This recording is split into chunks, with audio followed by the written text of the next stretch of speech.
Donc c'est quand même la moindre des choses de s'assurer que eux vont aussi avoir un retour sur investissement. En vrai, ça a été quelque chose de très naturel. Si on quittait notre job respectif, on n'en vivrait clairement pas. Donc l'écoute et en plus de ça, savoir dire non. Quelque chose qu'on ne connaît pas, mais sur un temps imparti et surtout qu'on n'a pas le droit à l'erreur. Mettre de ma poche 25 000 balles, c'est pas une vocation. Bienvenue sur le podcast de We Are Sales by DCS. Je suis Pierre-Michel, cofondateur de Dreamcatcher Sales, l'agence experte en business développement. Nous partons ensemble à la rencontre de personnalités inspirantes de la vente, directeurs commerciaux et directeurs CSM. Nous vous partagerons leurs histoires et tips pour mieux explorer cet écosystème et vous rappeler que nous faisons un des plus beaux métiers du monde, celui de remettre l'humain au cœur du business.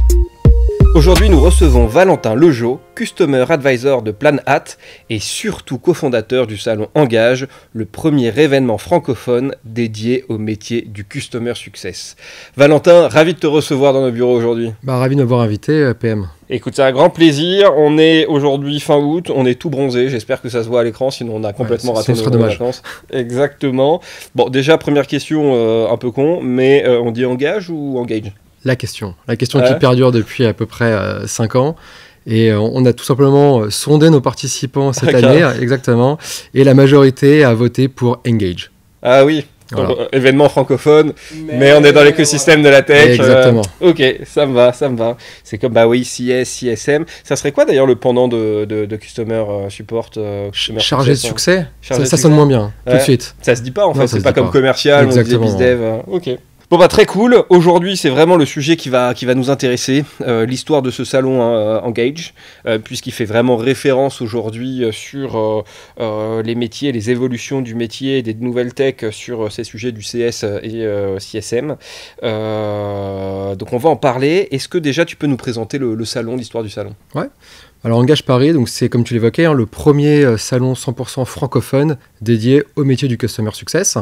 C'est un salon qui a fait sa 5e édition cette année, en juin. Okay. C'était le 24 ou le 25, dans ces eaux-là.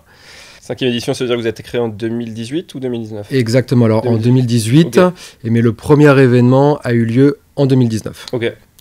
Et donc voilà, le but c'est de rassembler un maximum de personnes qui ont des métiers qui peuvent aller du Customer Success Manager, du support, de l'Ops, mais vraiment focus très Customer Success dans son ensemble. Et sur salon, on y retrouve quoi ? On y retrouve des stands, c'est des conférences, c'est des talks ? Alors, ça se passe comment ? Donc c'est un salon qui dure sur une journée, donc qui commence le matin et finit le soir.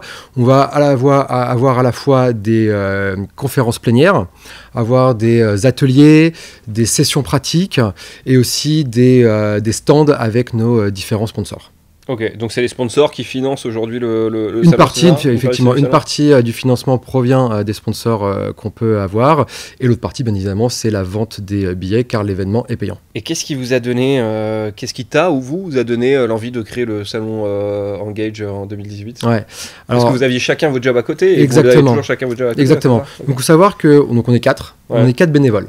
Donc on fait ça vraiment à côté de nos jobs principaux. Okay. Donc que ce soit Justine, Sue ou Gabriel, on a vraiment un métier à plein temps. Okay.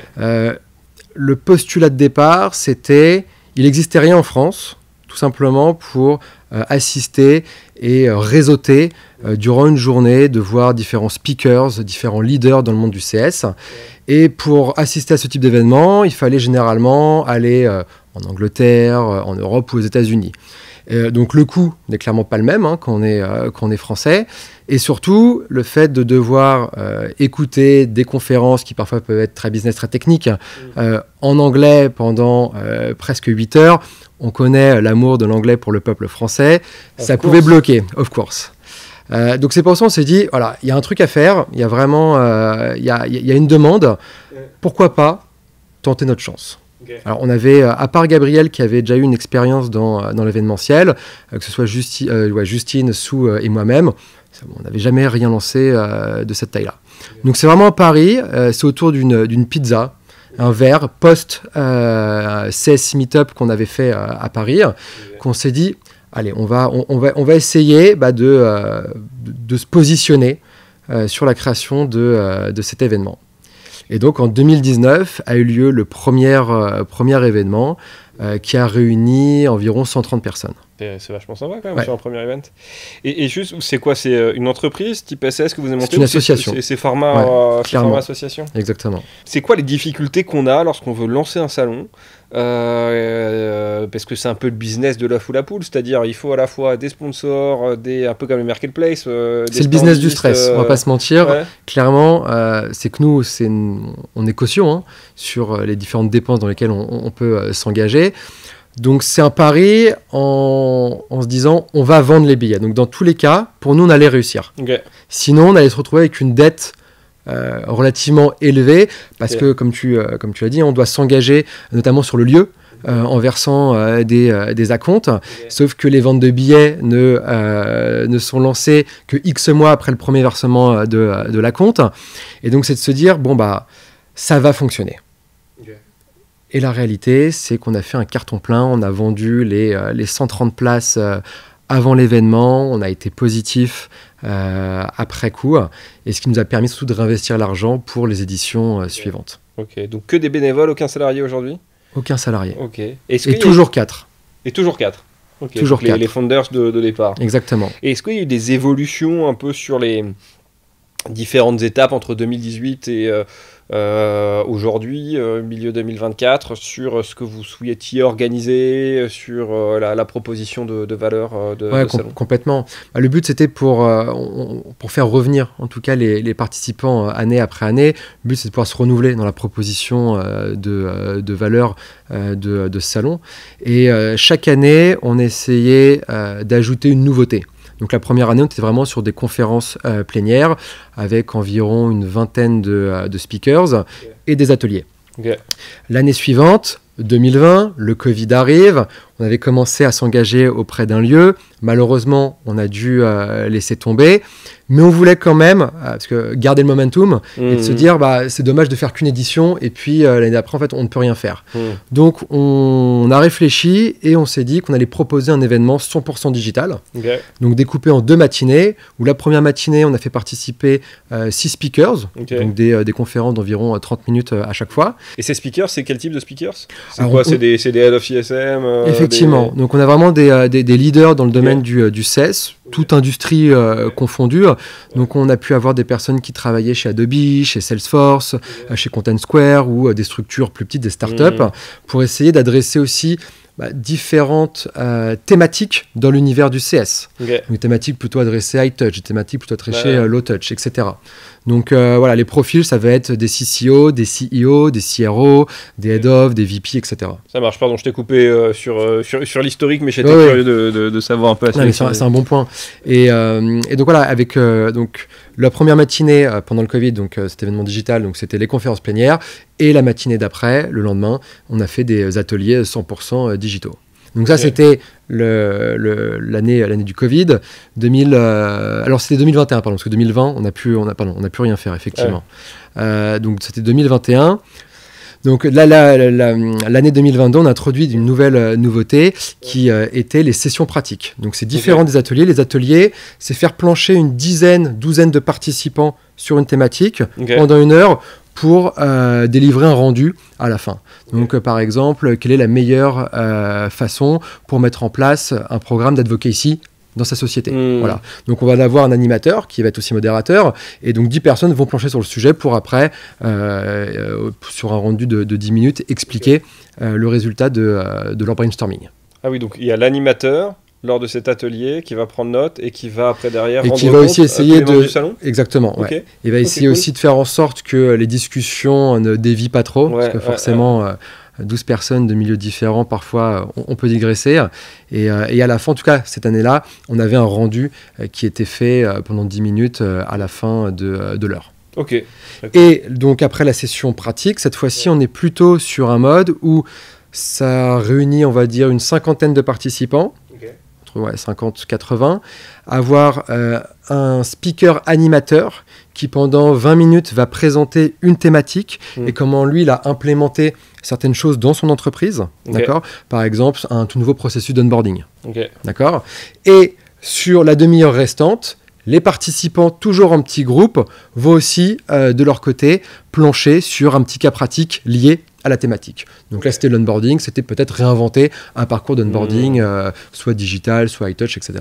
Ok, très clair. Et ce qu'on a fait pour cette année, la grande nouveauté, ça a été d'introduire un dîner exclusif uniquement pour des leaders, toujours dans l'univers du CS. Donc c'est un dîner qui a réuni une quarantaine de personnes, CCO, CRO, CEO, VP, pour échanger de manière informelle, le temps d'un dîner qui est un dîner en plus debout, sous la forme d'un cocktail dînatoire, et d'échanger sur différentes thématiques, mais sans se prendre la tête, on va dire.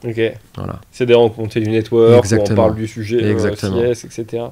Comme tu l'expliquais, c'est avant tout l'humain. Exactement. Au début. Voilà. Et donc beaucoup de choses ajoutées au fur et à mesure. Avec le recul, est-ce que quelqu'un qui voudrait lancer ce salon, tu leur conseillerais d'ajouter effectivement différentes briques sur la proposition de valeur du salon, ou si tu avais eu la possibilité, les finances et les ressources en 2018-2019, lancer directement toutes ces briques d'un coup? Alors, c'est une très bonne question. Merci. Vraiment, c'est une très bonne question qu'on ne s'est jamais posée. Que c'est venu naturellement, et avec le recul, en fait, pouvoir proposer à chaque fois une petite nouveauté, ça aide à fidéliser.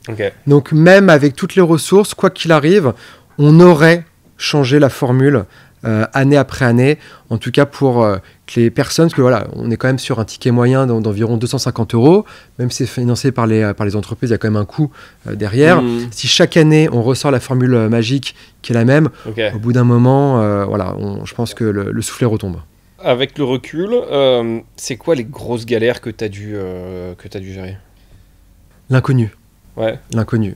Surtout pour les premières éditions, c'est de se dire, on n'y connaît rien dans le monde de l'événementiel.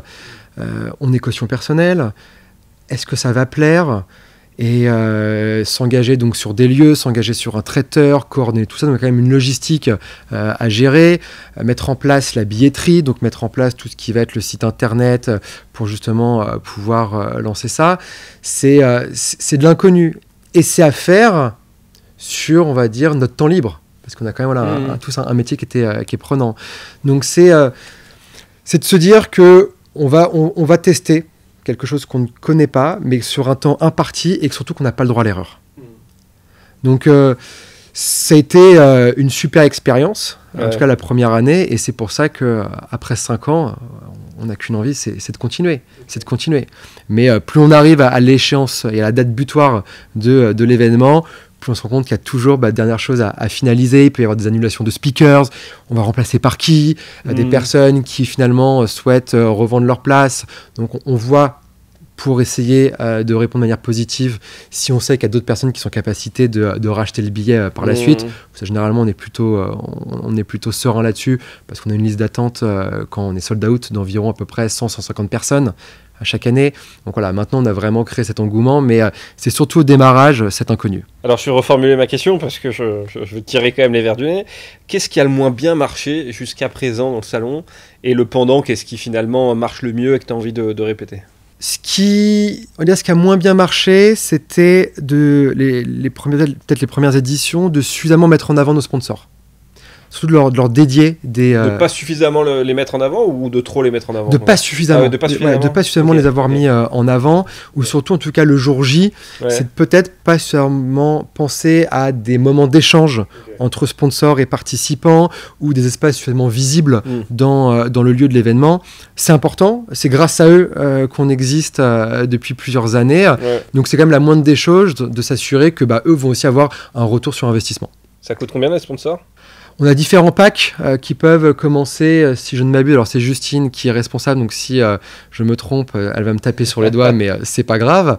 Ça commence à partir de 1500-2000 €, et ça peut monter jusqu'à 9000 €, en tout cas sur cette année-là. Bon, j'imagine que ça peut monter encore plus haut que 9000 € si on a envie Bien évidemment, on est ouvert à toute proposition. Ok. Et...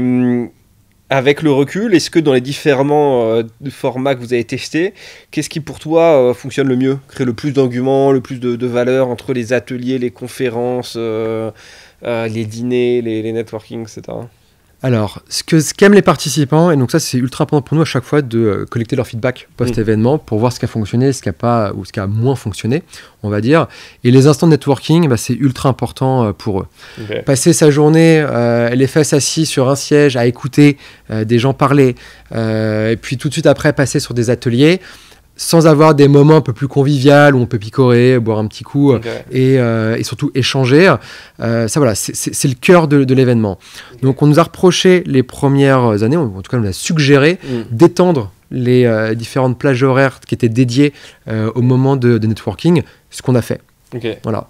Et sur la partie plutôt conférence, cette fois-ci, vraiment avoir des speakers qui ont un charisme et qui soient motivants, en tout cas dans leur discours. Ça arrivait malheureusement que des speakers entraînaient moins, on va dire, l'auditoire. Et ça s'est senti. On voyait les gens dans l'assistance qui réagissaient moins ou qui posaient moins de questions en fin de conf. Donc voilà, c'est aussi être en capacité de pouvoir sélectionner des bons speakers. C'est un talent, effectivement. C'est un talent. On peut être très bon head of, VP, CRO, mais mauvais speaker, c'est inversement aussi. C'est pas donné à tout le monde. Exactement. Comment on gère les relations entre bénévoles qui doivent porter quand même un projet lourd dans lequel la réputation de société sont en jeu, celle des sponsors, ta propre réputation professionnelle est en jeu puisque tu fais un salon ainsi que les membres de l'association sur le CS et vous êtes tous à des gros postes de responsabilité de CS. Comment on gère cette relation un peu flat entre bénévoles ? Entre vous en vrai, ça a été quelque chose de très naturel. Me dis pas que tout a été beau et parfait dès le début et qu'il n'y a jamais eu de... quasiment. C'est vrai. Quasiment. et sans langue de bois. Vraiment sans langue de bois. On a vraiment réussi à trouver notre méthode d'organisation, notre méthode de travail, parce qu'il faut savoir qu'on se réunit... Donc là, il y a les vacances. Donc, on a raccroché en gage pour quelques semaines. On va reprendre courant septembre.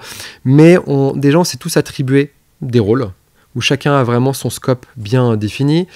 Sue, par exemple, qui a un gros réseau, donc c'est elle qui va principalement charger de contacter différents speakers et de travailler avec eux les différentes sessions. Justine, elle a vraiment cette relation sponsor. Gabriel sera plus sur la logistique, le jour de l'événement, choisir les salles, etc. Et moi, je vais être plutôt sur la partie admin, billetterie, site internet, tout ça. Donc déjà, on a vraiment tous nos rôles pleinement définis.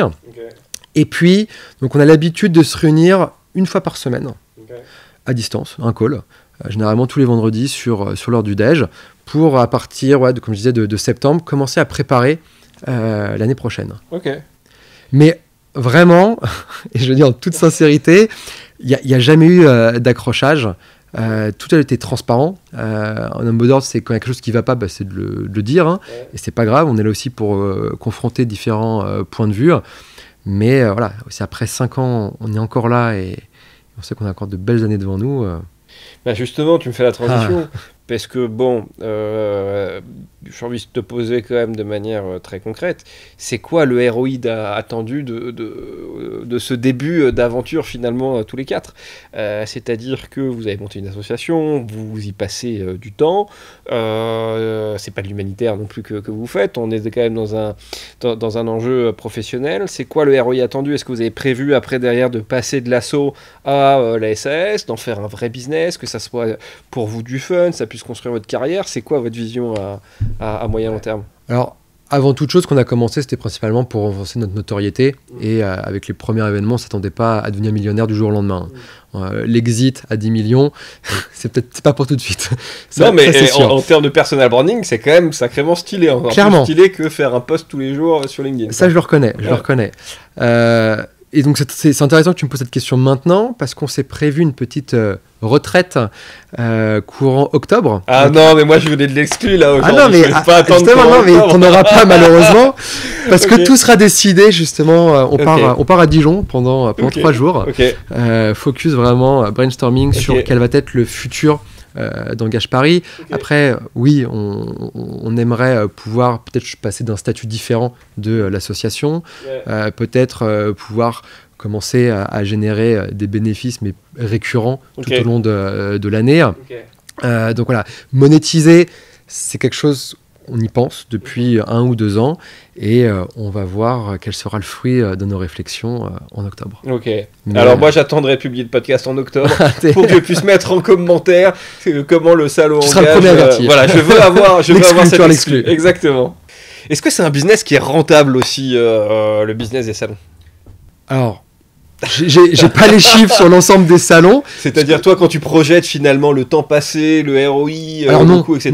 Non, clairement pas. Non, c'est pas clairement rentable. pas. C'est pas rentable. Ah ouais, non. En tout cas, pas par rapport à ce que j'aimerais. Comme rentabilité. Okay. On est positif et chaque année on est de plus en plus positif, mais ça nous permet avant tout de pouvoir juste planifier l'année suivante, changer de système de billetterie, parce qu'il y a un coût par exemple associé, mais le plus gros, on va pas se mentir, c'est la location de la salle et toute la partie traiteur. Et plus on grossit, on est quand même passé donc de 160 participants pour la première édition à un peu plus de 300 pour la dernière. On aimerait pourquoi pas viser 400, 500 l'année prochaine, mais donc ça nécessite d'avoir des lieux plus grands. Qui dit lieu plus grand dit forcément lieu plus cher. Donc vu qu'on est obligé de verser un acompte très rapidement, parce que généralement le choix du lieu se fait en fin d'année. Donc d'ici décembre, on saura déjà où se fera l'édition l'année prochaine. Mais nous, on commence à générer du cash lié à la vente de billets à partir de février. Yes. Voilà. Donc non, la renta en tout cas à date, c'est si on quittait notre job respectif, on n'en vivrait clairement pas. Ou alors il faudrait faire d'autres événements effectivement entre le salon. Exactement. C'est difficile de passer d'un salon de 300 pax, je sais pas comment on peut dire, de 300 visiteurs à 500 visiteurs. C'est un gros gap où finalement il y a un effet d'échelle, où qu'on soit 200, 300 ou 400, ça change pas grand chose. Bah écoute, c'est une bonne question aussi, parce que tu as que des bonnes questions très pertinentes, c'est incroyable. On voulait cette année viser les 500. Donc on avait commencé à visiter certains lieux. Et en fait, au-delà de 300, on passe tout de suite à des montants, mais ce n'est pas du tout proportionnel par rapport à ce qu'on avait aujourd'hui. Et donc on s'était dit, soit on va devoir drastiquement augmenter le prix des packs de sponsoring, non, mais quitte à ne pas avoir suffisamment de sponsors, et aussi en parallèle à augmenter de manière significative les prix des places. Donc nous, on n'a pas non plus vocation à faire des salons où la place, elle coûte 1 000 €, des salons qui deviennent impersonnels parce qu'on est sur une volumétrie de participants qui est trop importante. On veut garder en tout cas l'ADN d'Engage Paris, d'avoir un salon qui soit avant tout convivial, décontracté. Nous, faire ça dans des salons d'hôtels de luxe parisiens, c'est pas du tout l'ambition d'Engage Paris. Donc oui, pour trouver un lieu, en fait, on n'a pas trouvé. Ou on a trouvé des lieux qui étaient excentrés, des lieux à Nanterre, des lieux au nord de la Seine-Saint-Denis. Et en fait, c'est pas évident parce que oui, on a des Parisiens ou des personnes d'Île-de-France qui viennent, mais on a aussi des gens qui habitent en province. Donc une personne qui va venir de Lyon ou de Marseille, faut qu'il arrive à Gare de Lyon, puis après prendre un métro ou un RER. Bref, il peut louper une partie en tout cas des conférences du matin. Donc on doit vraiment jongler avec tous ces éléments, et ce qui fait que en tout cas pour l'édition de 2024, on n'avait pas réussi à faire le gap au-delà de 300. Okay. Mais on ne désespère pas trouver, en tout cas, un lieu pour les éditions suivantes. On ne sait jamais, ne jamais dire jamais. Hein. Jamais dire jamais. Exactement. Voilà. Donc appel à tous les auditeurs qui m'entendent. Si vous entendez parler de lieux qui peuvent accueillir plus de 300 personnes, donc 400, 500 personnes, sans avoir un coût... parce que vous prenez du staff quand même pendant le Alors là, typiquement, on l'a fait à Comet Meeting à Bourse. Ouais. Et dans le pack avec le lieu, on a aussi donc, tout le catering, donc tout le traiteur le matin pour le petit déjeuner, le midi, le cocktail du soir. Et il y a aussi donc, tout le personnel qui va avec le traiteur. Et ça, c'est un budget de combien pour 300, ceux qui hésiteraient à se lancer dans des salons, une fourchette de prix en fait. On n'est pas loin des 100 000 €. Non. Voilà. Juste pour la loc Tout compris avec le traiteur, le lieu et le personnel sur place. Ah ouais. Donc quand je te disais qu'on n'a pas le droit à l'erreur parce qu'on est caution personnelle, mettre de ma poche 25 000 balles, c'est pas une vocation. D'accord. Ah, je pensais pas que c'était 100K, location du lieu, le staff voilà. Le jour J, le traiteur pour 300 personnes environ. Quelqu'un qui veut lancer son salon, ça serait un peu sur ces budgets. Ok, ouais, donc c'est quand même c'est un gros budget. C'est un gros budget. C'est un gros budget. Okay. Et le premier, le coût de lancement, le premier salon, vous étiez sur une centaine de visiteurs, Ouais, 130, ouais. Et vous aviez un budget de combien à peu près? Je pense qu'on devait tourner aux alentours peut-être des 40 000 euros. Ouais, quand même. Hein. Ouais, déjà. Ouais, Déjà. pour une première édition, c'est pas évident.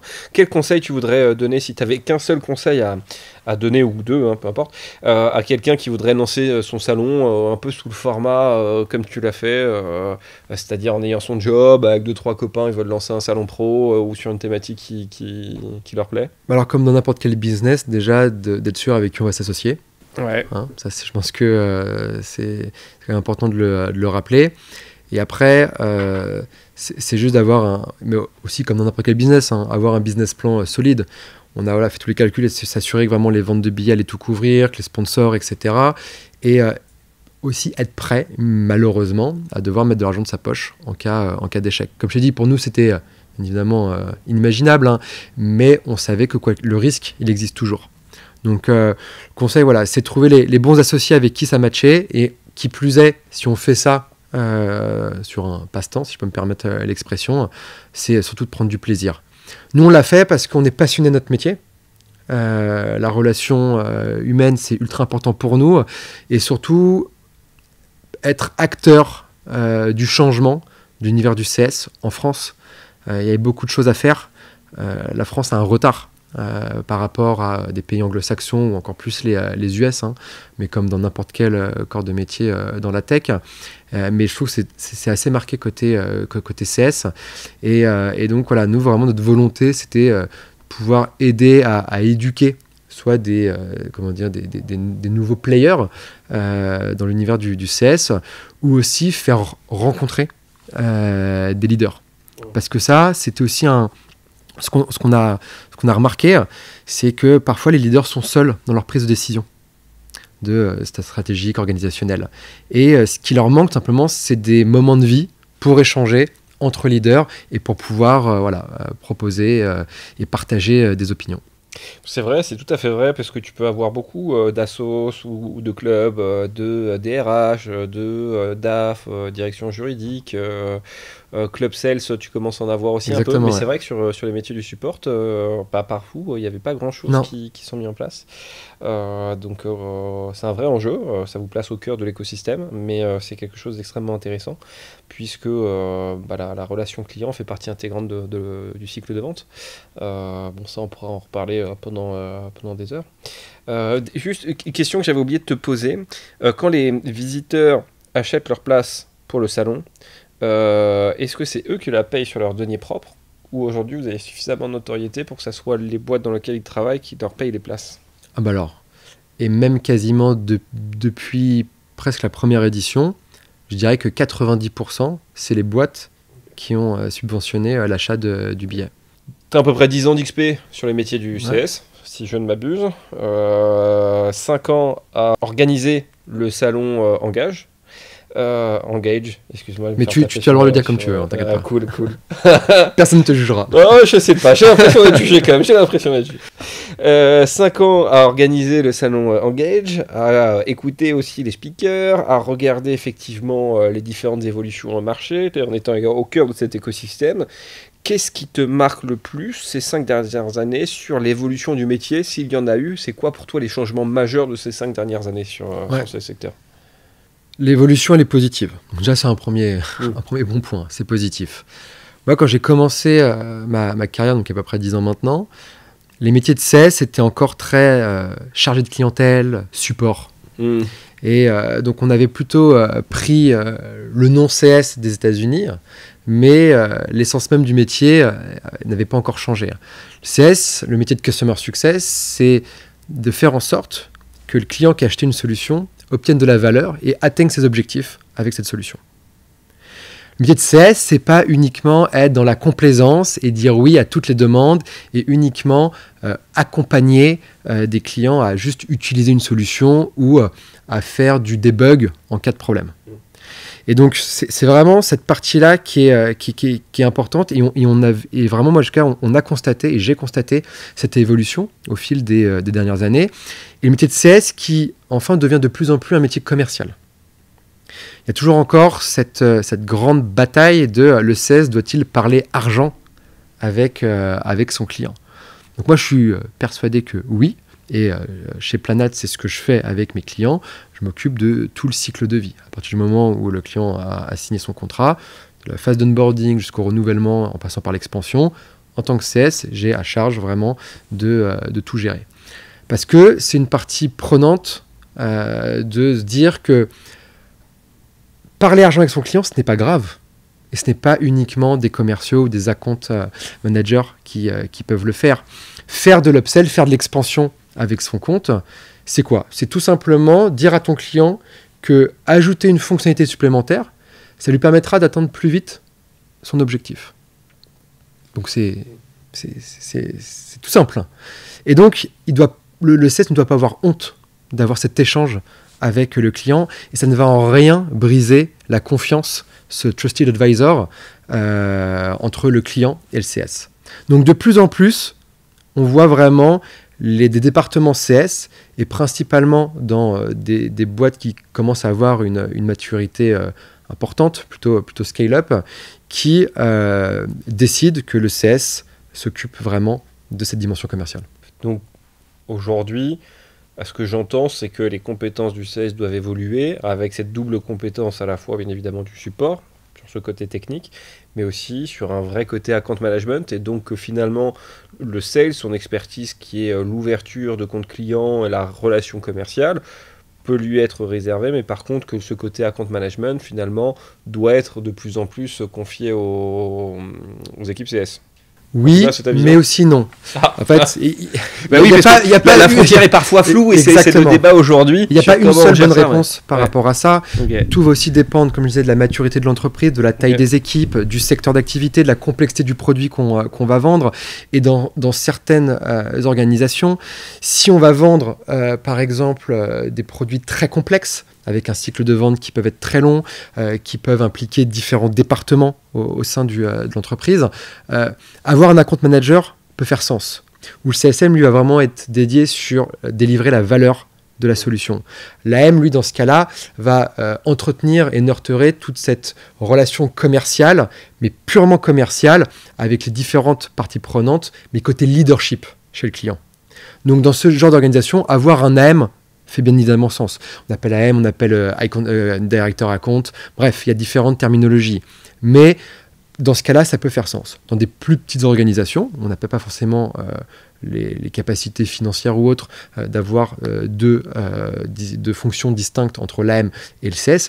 Le CS peut bien évidemment avoir cette relation commerciale avec son client. Ok. Et en mode prospective, surtout qu'aujourd'hui on parle énormément d'IA, est-ce que c'est game changer ou finalement pas du tout, c'est un outil supplémentaire, vers quoi tend l'évolution des équipes d'ici 10 à 15 ans, est-ce que les équipes CS vont être amenées à grossir par rapport au nombre de collaborateurs de la boîte, ou à l'inverse on va avoir besoin de CS beaucoup plus fins, beaucoup plus humains, parce qu'on aura cette assistance technique par IA? C'est quoi un peu, comment tu te projettes dans le futur? L'IA, elle est quand même très importante, et game changer, dans certains cas, oui. L'IA, elle va te permettre vraiment de diminuer un maximum de tâches très manuelles que tu peux faire, tâches très administratives, à faible valeur ajoutée, pour te recentrer sur le principal. S'assurer que ton client atteigne ses objectifs.